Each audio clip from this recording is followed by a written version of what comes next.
Lorsqu'on parle équipement du cycliste, il faut penser essentiellement visibilité. Pour être vu par les autres usagers, il y a deux aspects à prendre en considération.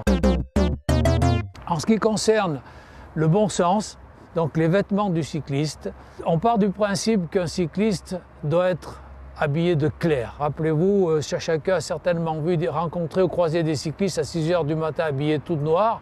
Pour l'automobiliste, c'est une catastrophe. Il n'y a qu'un élément qui est obligatoire, c'est le gilet. Voilà un exemple. Donc ce gilet fluorescent est obligatoire de nuit et en race campagne et également en partant de pluie, partant sombre au brouillard. Par contre, nous le conseillons fortement également en urbain, interurbain, en ville. Parce qu'en ville ou en interurbain, il existe aussi des zones d'ombre, des zones de pénombre, au lever du jour ou à la tombée de la nuit. Et là aussi, il a son efficacité.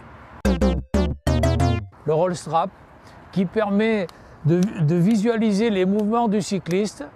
Alors, on peut en mettre un, on peut en mettre deux. Si on en met deux, on en met un sur chaque jambe. Par contre, si on n'en met qu'un, on le mettra essentiellement sur la jambe gauche.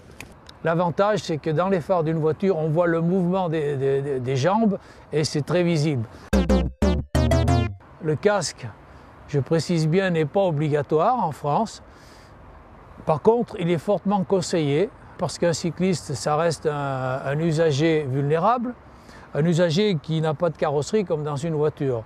Donc chaque fois qu'il a malheureusement un accident ou un accrochage, la partie première qui est incriminée, qui est touchée, c'est la tête. Donc il faut la protéger.